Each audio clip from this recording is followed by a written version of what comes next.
बोलो जयकारा, बोलो मेरे श्री गुरु महाराज की जय। श्री सतगुरुदेव भगवान की जय। बोलो श्री नगली निवासी भगवान की जय। बोलो श्री परमहंस दयाल जी महाराज की जय। श्री अद्वैतानंद सच्चिदानंद प्रकाश। आगे एक रोज इरशाद हुआ कि एक बादशाह ने अपने ख्वाजा सरा यानी कंचुकी हिजड़ा से फरमाया कि आज 12 बजे हम फला महल में जाकर सोवेंगे। 12 बजे से पहले बेगम साहिबा वहां मौजूद हों। ख्वाजा सरा ने पलंग बिछाने वाले मुलाजिम को हुक्म दिया कि पलंग दुरुस्त करो।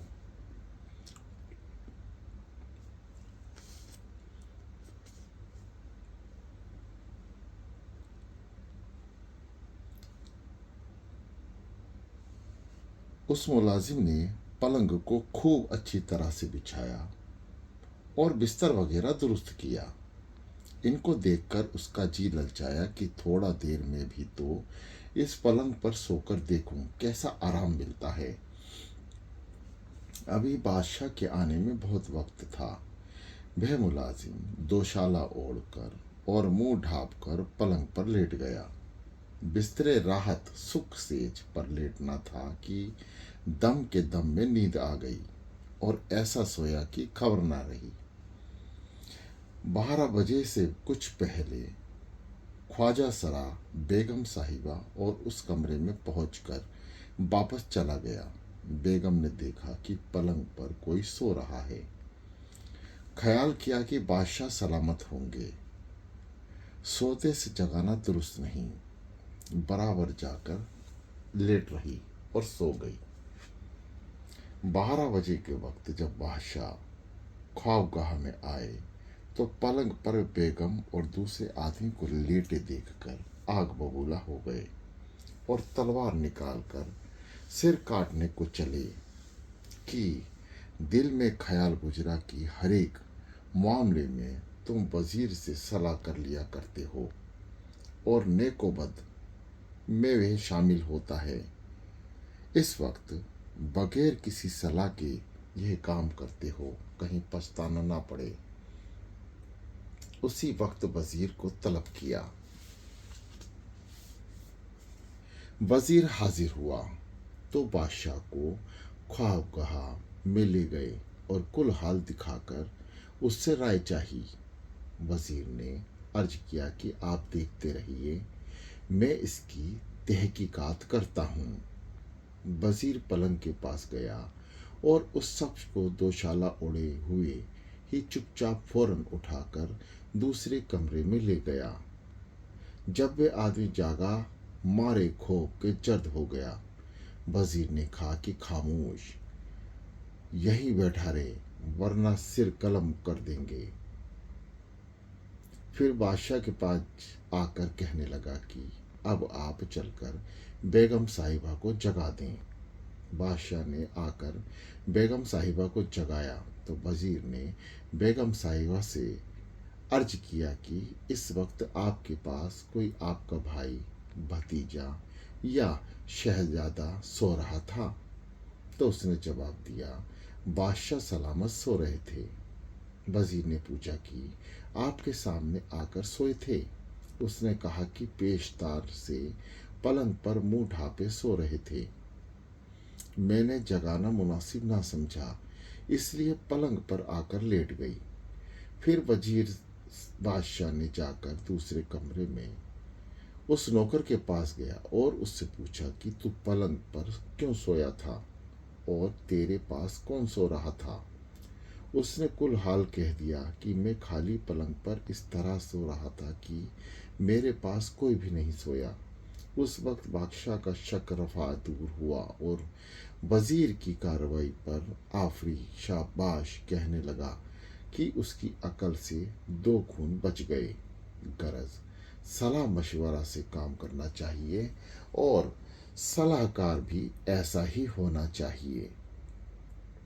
आगे, एक रोज इरशाद हुआ कि कोई मिरासी बड़ा छेल छबीला सिंगार किए जा रहा था। साफे का एक पल्ला उधर लटका हुआ था और ऊपर को उठा हुआ था। अजब तरह की सजधज थी। किसी राहगीर ने उससे पूछा कि यह पल्ले कैसे लटके हुए हैं। उसने इठलाकर जवाब दिया कि यह जवानी के गुदे यानी शाखे हैं। 8-10 साल के अरसे के बाद मिरासी फिर उसी राह से गुजर रहा था। फटी सी पगड़ी सिर पर थी, फटी जूती पैरों में थी, ना धोती साबुत, ना जामा लिबास दुरुस्त। एक लड़का कंधे पर सवार, दूसरे को गोद में लिए हुए, तीसरे की उंगली पकड़े हुए जा रहा था। उसने पीछे उसकी औरत आ रही थी। इत्तेफाक से वही राहगीर मिल गया। उसने मिरासी को पहचान कर उसका हाल देखकर पूछा कि भाई साहब, यह जवानी के गुदे कहाँ गए। उसने औरत की तरफ इशारा करके कहा कि देखो, यह आधी पीछे आ रही है, इससे सब उड़ा दिए। दरअसल ये हाल अपनी दिल बस्ती यानी मन बहलाव का है, वरना जोरू गरीब के उसको कपड़े पहनाने को थोड़े मना किया गया।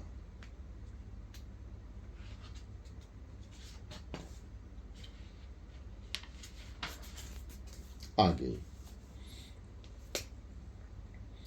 एक रोज इरशाद हुआ कि ये 6 काम स्त्रियों को दूषित करने वाले हैं। पहला, शराब वगैरह नशीली आशिया या इस्तेमाल। दूसरा, दुर्जन आदमियों की सोहबत। तीसरा, खाविंद से अलहदगी। चौथा, हर जगह बेफायदा अकेले फिरना। पांचवा, पराए घर जाकर सोना। छठा, पराए घर में जाकर रहना।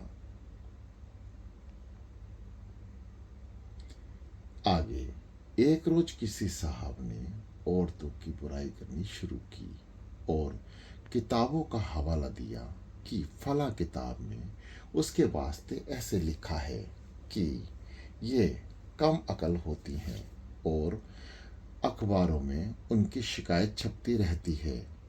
यह दीन और दुनिया दोनों पर खराब करने वाली होती हैं। जब शिकायत का बाजार बहुत गर्म होने लगा तो श्री महाराज जी ने फरमाया, किस्सा क्या है कि एक आदमी और शेर वाहम यानी साथ साथ सफर कर रहे थे। आदमी ने एक तस्वीर निकालकर शेर को दिखाई, जिसमें एक आदमी ने शेर के कान पकड़ रखे थे और कहने लगा कि देखो, इंसान ऐसे जबरदस्त होता है कि शेर को ऐसे पकड़ लेता है। शेर ने जवाब दिया कि इसका मुसव्विर यानी चित्रकार इंसान है। अगर शेर होता तो ऐसा ना होता, बल्कि आदमी शेर के मुंह में होता। यह कुल किताबें जिनका हवाला दिया जा रहा है मर्दों की बनाई हुई हैं और अखबारात भी मर्द ही छापते हैं, इसलिए वे औरतों की निस्बत जो चाहें लिख दें, मगर इसकी मुन्नसी यानी लेखक औरतें होती हैं तो देखते कि मर्दों का कैसा बकिया उधेड़ती। आगे, एक रोज इरशाद हुआ कि संत सराहे स्वासती योग योग्यता जान, रज्जब सांचे सूर को बेरी करत बखान। यानी अपने मुंह मियाँ मिट्ठू तो हर एक बनता है और अपने इष्ट मित्र रिश्तेदार तथा तरफदार भी की भी हर कोई बढ़ाई करता है, मगर उस बढ़ाई से उस शख्स को उस दर्जे का बड़ा ना समझना चाहिए। दरअसल बड़ा वे शख्स है जिसके दुश्मन भी उसको बड़ा कह उठे। जैसे संजय ने, जो कौरवों की तरफ का आदमी था, श्री कृष्ण महाराज को महायोगेश्वर कहा। इससे साबित होता है कि वह उनसे भी बड़े आदमी थे और उनके पूर्ण ब्रह्म और पुरुषोत्तम होने में कोई शक ना शुभ नहीं। जो शख्स उनके ऐसा नहीं समझते बल्कि उनकी लीलाओं में ऐतराज उठाते हैं, उनको नमक मिर्च लगाकर निंदा के तौर पर गाते हैं, उससे भी उनकी सर्वज्ञ व पूर्णता में कुछ हर्ज बकाया नहीं हो सकता। उनकी इस बात को ऐसे समझना चाहिए जैसे अनजान बालक अपने बाप को भी गाली दे उठता है और उसकी दाढ़ी मूंछ पकड़कर खींच लेता है। उनको पुरुषोत्तम स्वरूप समझने वाले उनके समझदार बालक हैं और उनको और तरह से मानने वाले भी उनके ही बालक हैं, मगर अनजान और नासमझ हैं। आगे एक रोज एक अजीज और जानबाजी यानी औरतबाजी पर आशिक था, आपकी खिदमत में हाजिर हुआ। चूंकि तखलिया यानी एकांत था, आपने उसकी तरफ मुखातिब होकर फरमाया कि एक बड़ी हसीन तवाइफ यानी वेश्या, जो कोई राजा और महाराजा गण के पास रह चुकी थी, उसका एक सेठ से ताल्लुक हो गया। सेठ उस पर दिलो जान से फिदा था। रंडी ने भी उसको गांठ का पूरा और अकल का अधूरा समझकर खूब जाल बिछाया। एक दिन सेठ साहब पड़े सो रहे थे कि रंडी ने उसकी धोती और लांग खोलकर आम का रस कोहलों और धोती पर लगा दिया। जब सेठ साहब जागे और उस मुकाम पर चिपचिपाहट मालूम हुई तो हाथ से देखा, हाथ में सन गया। समझ गए कि पखाना निकल गया। शर्म के मारे पसीना पसीना हो गए और वे रंडी बड़ी बड़ी जगह रह चुकी है। अगर उसको मालूम हो गए जाएगा तो कहेगी कि कैसा बेहुदा है और सोते में पखाना निकल गया। रंडी भी चेहरे से ताड़ गई और पूछने लगी कि क्यों, तबीयत सुस्त कैसे है, कुछ तकलीफ तो नहीं है। पहले तो सेठ ने नानुकुर करी, मगर जब रंडी ने इसरार यानी आग्रह किया तो उन्होंने कहा दिया कि पखाना खता हो गया है। रंडी बोली, वाह सेठ जी, इसमें शर्माने की क्या बात है, यह तो जिस्म की एक आदत है। मुझसे ऐसा क्या पर्दा, मैं आप पर दिलो जान से फिदा हूँ। आपकी इतनी मोहब्बत मेरे दिल में है कि आपके पैर धोकर भी पी लूँ। आपके पेशाब और पखाना तक मुझे बिल्कुल नफरत नहीं है। मैं इसको अपने हाथ से धो दूंगी और हाथ से धोना क्या, जुबान से साफ कर दूंगी। और यह कहकर शेर जी की धोती और जिस्म पर कुल आम रस चाट लिया। सेठ जी उसकी ये वफादारी और मोहब्बत देखकर लट्टू हो गए और ऐसे फिदा हुए कि जो वे कहती सो करते। कुछ अरसा में उसने अच्छी तरह से हजामत बनाकर सेठ जी को बिल्कुल कंगाल कर दिया। जब धन दौलत सब ठिकाने लग गया तो बी साहिबा ने भी किनारा किया। सेठ जी ने एक दिन उसकी तवाई बेवफाई की शिकायत करते हुए तज़किरा किया कि देखो, तुम पहले कैसी मोहब्बत करती थी और अब कैसी बेरुखी।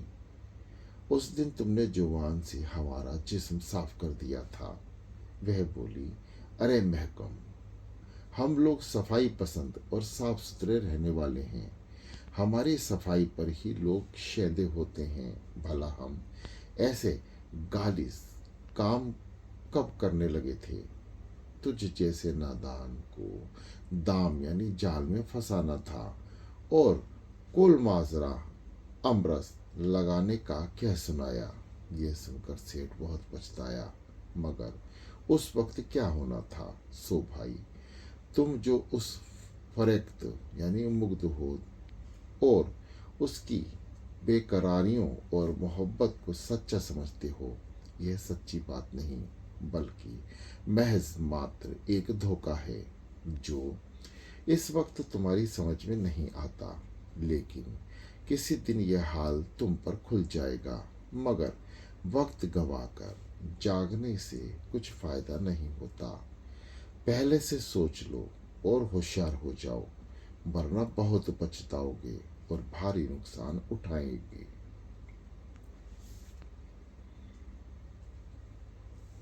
आगे, एक रोज इरशाद हुआ कि दुनिया में बादशाह क्या, राजा को व्यवहार में खुदा का नायाब यानी उप प्रधान मानते हैं, और जो सिफते अदलो इंसाफ व रहम से खुदा में हैं, उनको बादशाह से भी मंसूब यानी संबंध करते हैं।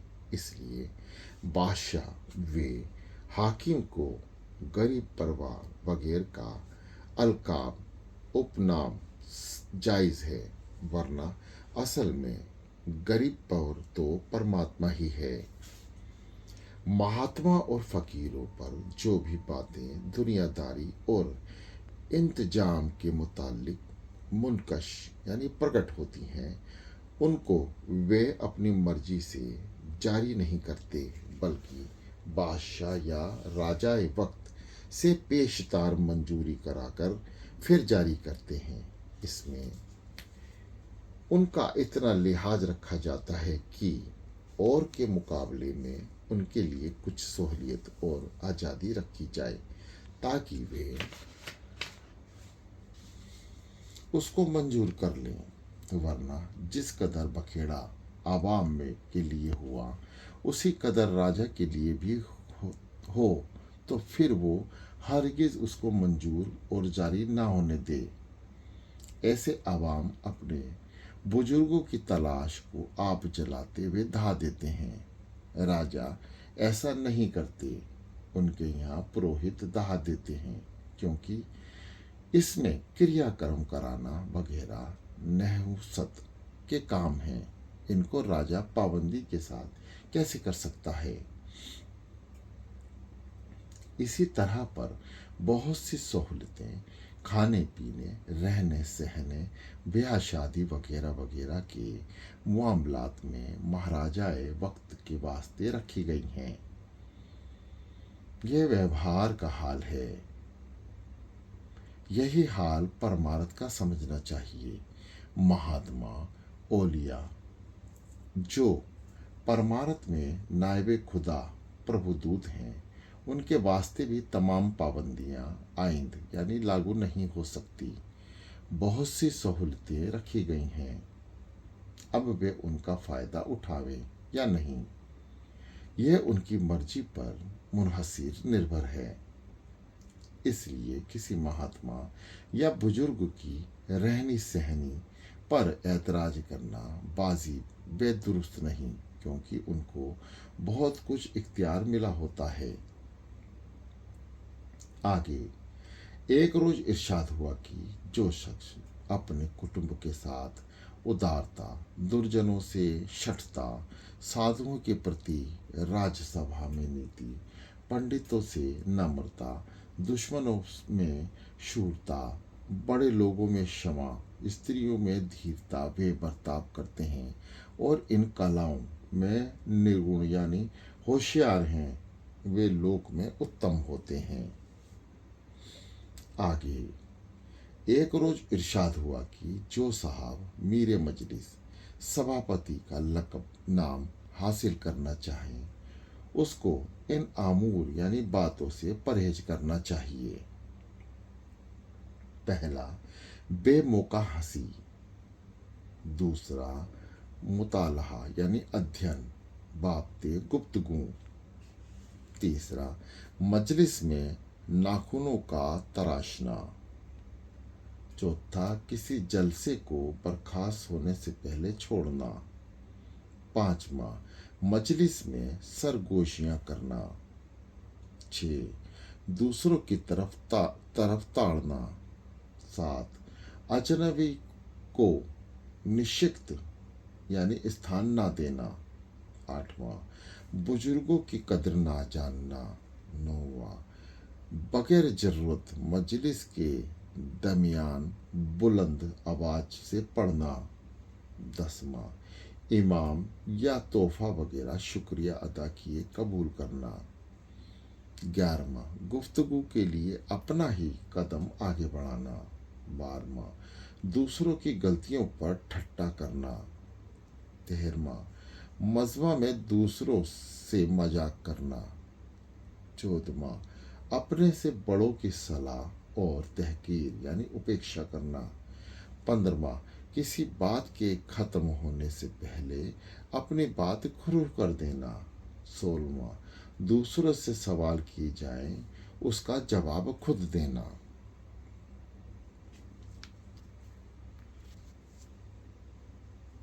आगे एक रोज इरशाद हुआ कि 3 बातें बतौर इशारा हैं लेकिन अक्लमंद को काफी हैं। पहला, खुदा की अदात यानी अधीनता करो वरना उनकी दी हुई रोटी ना खाओ। खुदा की मर्जी और उसकी दी हुई रोजी पर राजी रहो वरना दूसरा खुदा ढूंढो जो तुमको ज्यादा दे। दूसरा, जिस बात के करने को खुदा ने मना किया है उससे बाज रहो वरना उसके मुल्क से बाहर चले जाओ। तीसरा, अगर गुनाह का इरादा करते हो तो ऐसी जगह ढूंढो जहां तुमको खुदा ना देखे वरना गुनाह से बाज रहो। आगे एक रोज इरशाद हुआ कि जिस शख्स की जिंदगी में ये 9 बातें पाई जावें उसको कह सकते हैं कि कामयाब जिंदगी गुजारी। पहला, जिसने अच्छी तरह जिंदगी बसर की हो। दूसरा, जिसका ज्यादा वक्त बशाशत यानी प्रसन्नता में गुजरा हो। तीसरा, जो दूसरों के साथ मोहब्बत ज्यादा करता हो। चौथा, जिसकी अक्लमंद इज्जत करते हो जिसके साथ बच्चे मानूस स्नेहबद्ध रहते रहे हों। पांचवा, जिसने अपना ताक भर लिया हो और काम खत्म कर लिया हो। छठा, जिसने अपनी पैदाइश के वक्त से जिंदगी तक दुनिया को बेहतर हालत में छोड़ा हो और उसको बेहतर बनाने में ख्वाह कैसा ही छोटे से छोटा काम किया हो। सातवां, जिसने कभी दुनिया को खूबियों की महसूस और उनके जाहिर करने में तामलुक यानी संकोच या खता यानी त्रुटि ना की हो। आठवां, जिसने दूसरों की तह बेहतरीन बातों पर नजर रखी हो और अपने पास जो बेहतरीन चीज हो वह दूसरे को देने में दरेग यानी हिचक ना किया हो। जिसकी जिंदगी ऐसे गुजरे कि दूसरों के दिल में उसके हालात से जोश पैदा हो और जिसकी याद लोगों के दिलों में हमेशा ताजा रहे। आगे एक रोज इरशाद हुआ, जो लोग आमदनी का कुछ ख्याल ना करके अंधाधुंध खर्च करते हैं उनको एक ना एक दिन शर्मिंदगी उठानी पड़ती है। अब लहे कोर रोज रोशन श्याम खाफुरी नहद जू दबीनी कश वह शाहरोगन वे वशीद दर चिराग। इसलिए इंसान को चाहिए कि अपनी शैली को देखकर हाथ फैलावे और हर एक काम में एतदल यानी संतुलन से गुजारा करे। अगर किसी शक्ति वे तकलीफ या खैरात पुण्य दान की काम में अफरोतों यानी तारीफ अधिकता से गुजर जाए और कर्जा की नौबत आ जाए तो उसको चाहिए कि बजाय औरों से कर्जा लेने के अपने पेट से कर्जा लेवे। यानी अपने खाने पहनने के अखराजात की कमी करे, उस फिजूल खर्ची को पूरा करे। खैरात में जो रुपया बिला बिना तकलीफ से, खुशी और उमंग से दिया जाता है, वही सतोगुणी दान है। जो जोशो खरोश या दिखावे की हैसियत से ज़्यादा देते हैं, वह दुरुस्त नहीं। आमदनी की तादाद में से आध आना भी रुपया और ज़्यादा से ज़्यादा 2 आना फी रुपया खैरात में दान देता दुरुस्त है।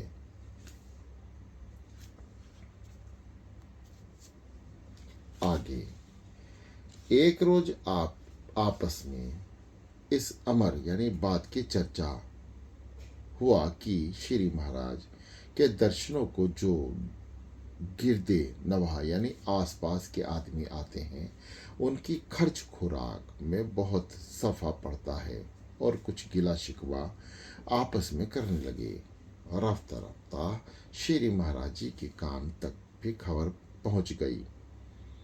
अपने आम सत्संग में जब तकरीबन तमाम सत्संगी मौजूद थे, फरमाया कि एक शख्स बड़े भागवत भगत थे और साधु सेवा बड़े दृढ़ नियम और प्रेम से करते थे। उनकी स्त्री भी बड़ी भक्तानी थी। एक दिन वे अब दोनों आपस में सलाह करने लगे कि अब साधु लोग बहुत जमा होते हैं और हम दोनों आदमी उनकी खातिर ख्वाह यानी इच्छानुसार खिदमत नहीं कर सकते। अगर कोई ऐसा नौकर मिल जाए जो हमारी तबीयत के साधुओं की सेवा करे और बड़ा आनंद हो।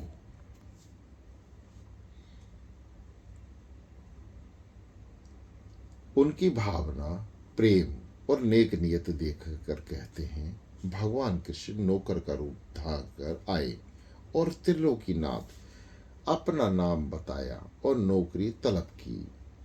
आखिर तनख्वाह वगैरह का फैसला होकर नौकर रह गए। नौकरी एक शर्त पर ठहर गई कि भक्त या उनकी स्त्री किसी भी हमारे ज़्यादा खाने की शिकायत या शिकवा किया तो उसी दिन हम चले जाएंगे।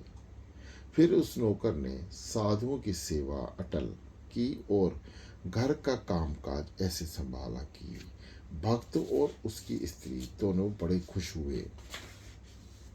मगर त्रिलोकीनाथ के खाने का ये हाल था कि कई आदमियों की खुराक तो वे अकेला ही चट कर जाता। भक्त की स्त्री रोटियां पकाते पकाते तंग आ गई थी। आस पड़ोस की औरतों से भी ना मिल सकती थी। एक दिन इत्तेफाक से पड़ोस की स्त्री से मिलना हुआ।